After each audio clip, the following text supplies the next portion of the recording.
Hello friends, स्वागत है आपका एग्जाम मित्र यूट्यूब चैनल में। और डियर फ्रेंड्स, अगर आपने अभी तक एग्जाम मित्र यूट्यूब चैनल को सब्सक्राइब नहीं किया है तो फटाफट से सब्सक्राइब कर लीजिएगा और साथ में नोटिफिकेशन बेल को भी ऑन कर दीजिएगा, जिससे कि जो भी मैं वीडियो अपलोड करूंगी उसका नोटिफिकेशन आपको मिल जाएगा। ठीक है, तो फ्रेंड्स आज के इस वीडियो में हम क्लास 12 इंग्लिश पोइट्री का जो सेकंड चैप्टर है an elementary school classroom in a slum, इस चैप्टर की जो सेंट्रल आइडिया है वो देखने वाले हैं। ठीक है, और मैं आपको हिंदी में व्याख्या करके बहुत अच्छे से बताऊंगी। और मैं एक बात और आपको बता दूं फ्रेंड्स कि मैंने जो है क्लास 12 इंग्लिश पोइट्री का जो फर्स्ट चैप्टर है माई मदर एट 66, इसका सेंट्रल आइडिया जो है ऑलरेडी आपको बता दिया है हिंदी में व्याख्या करके। तो अगर आपने वीडियो नहीं देखी है तो उसका लिंक मैं दे दूंगी डिस्क्रिप्शन में, आप देख लीजिएगा। ठीक है, इस वीडियो को देखने के बाद से। ओके, तो चलिए वीडियो स्टार्ट करते हैं। सबसे पहले हम इस चैप्टर का मतलब समझ लेते हैं कि आखिर इस चैप्टर का मतलब क्या है। देखिए friends, an elementary school classroom in a slum. Elementary का मतलब होता है फ्रेंड्स प्राथमिक, ठीक है, और स्कूल का मतलब तो आपको पता ही है, और क्लासरूम का मतलब, स्लम का मतलब होता है गंदी बस्ती या फिर झुग्गी झोपड़ी। ठीक है, जो गंदी बस्ती होती है वो आप कह सकते हैं स्लम का मतलब। तो इसका मतलब हो जाएगा कि एक गंदी बस्ती में एक प्राथमिक स्कूल की कक्षा। ठीक है, एक गंदी बस्ती में एक प्राथमिक स्कूल की कक्षा। ओके, तो चलिए अब सेंट्रल आइडिया देखते हैं। देखिए, this poem an elementary school classroom in a slum is composed by Stephen Spender. ठीक है, ये जो रचना है an elementary school classroom in a slum, ये किसके द्वारा कंपोज किया गया है? तो स्टेफन स्पेंडर के द्वारा, यानी कि इन्होंने ही जो है, यानी कि यही जो है इसके कवि हैं। ठीक है, पोइट हैं an elementary school classroom in a slum के। ठीक है, तो चलिए अब हम आगे देखते हैं। कभी भी जब भी आप सेंट्रल आइडिया लिखेंगे फ्रेंड्स, तो सबसे पहले आपको जो है चैप्टर का नाम और जो पोइट है उनका नाम लिखना ही पड़ेगा। ठीक है, लिखना इंपॉर्टेंट रहता है।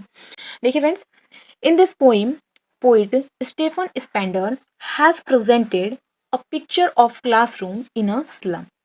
प्रेजेंटेड का मतलब होता है प्रदर्शित करना। Okay, a picture of classroom, classroom का मतलब क्लासरूम इन अ स्लम, यानी कि गंदी बस्ती या फिर कह सकते हैं झुग्गी झोपड़ी। तो इस कविता में जो कवि हैं स्टेफन स्पेंडर, वो गंदी बस्ती में, ठीक है, स्लम यानी होता है गंदी बस्ती में जो प्राथमिक स्कूल का जो क्लास है, ठीक है, क्लासरूम है, उसके दृश्य को, पिक्चर यानी होता है दृश्य, उसके दृश्य को जो है वो प्रदर्शित करते हैं, प्रेजेंटेड करते हैं। ठीक है, due to poverty the children condition are very miserable. इसका मतलब होता है कष्टमय या दयनीय। ठीक है, पोवर्टी का मतलब होता है गरीबी। तो गरीबी के कारण वहाँ के जो बच्चे हैं, ठीक है, वहाँ के जो बच्चे हैं उनकी जो स्थिति यानी कि कंडीशन जो है वो दयनीय है, बहुत ही दयनीय है, कष्टमयी है। Their faces express their sadness. उनके जो पीले चेहरे हैं, इसका मतलब होता है पीला, उनके जो पीले चेहरे हैं वो जो है दुख को जो है वो प्रदर्शित करते हैं। सैडनेस का मतलब होता है दुख, तो उनके जो पीले चेहरे हैं वो जो है उनके दुख को जो है प्रदर्शित करते हैं। ठीक है, poet also define social injustice and class inequalities. Class inequalities का मतलब होता है वर्ग असमानता, और सोशल इनजस्टिस का मतलब होता है सामाजिक अन्याय। ठीक है, सामाजिक अन्याय।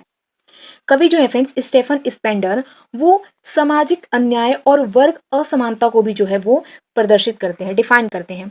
The children who present in the classroom was look very weak and lean their skins peeped through by bones. कि the children who present in the classroom, जो बच्चे जो क्लासरूम में यानी कक्षा में जो उपस्थित हैं, बच्चे उपस्थित थे, वो बहुत ही ज्यादा जो है कमजोर एंड पतले दिखाई देते हैं। Their skins peeped through by bones, उनकी जो बोन्स है, उनकी जो हड्डियां हैं फ्रेंड्स, वो उनकी स्किन से यानी कि उनकी त्वचा से जो है वो बाहर झांक रही थी। बाहर झांक रही का मतलब होता है, बाहर झांक रही का मतलब है कि जैसे कि दिखाई दे रही है, ठीक है, बाहर दिखाई दे रही है, मतलब वो इतने दुबले पतले बच्चे हैं कि उनकी जो हड्डियां हैं वो उनकी चमड़ी से, स्किन से भी बाहर जो है दिखाई दे रही है। ठीक है, due to not getting proper nourishment, इसका मतलब है पोषण। ठीक है, तो उनका जो अच्छी तरह से जो है वो पोषण ना पाने के कारण जो है उनका शरीर जो है बहुत ही पतला हो गया। ठीक है, उन्हें अच्छी तरह से पोषण नहीं मिलता है, इसी के कारण उनका शरीर जो है बहुत ही ज्यादा पतला हो गया है। Stephen Spender much worried for this children who live in a slum. कवि जो है उन बच्चों की बहुत चिंता करते हैं जो कि उन गंदी बस्तियों में जो है रहते हैं। But this slum children have no meaning and no purpose for them because they live in extreme poverty. Poverty का मतलब होता है गरीबी, और पर्पस का मतलब होता है उद्देश्य। लेकिन वहां पर जो झुग्गी झोपड़ी में जो बच्चे रह रहे हैं उन्हें जो है उससे कोई मतलब नहीं है, उन्हें जो है झुग्गी झोपड़ी से कोई मतलब नहीं, और इनका कोई उद्देश्य भी नहीं है, because they live in extreme poverty, क्योंकि वो जो है अत्यधिक गरीबी में रहते हैं, इसलिए उन्हें जो है इन सभी बातों से कोई भी मतलब नहीं है।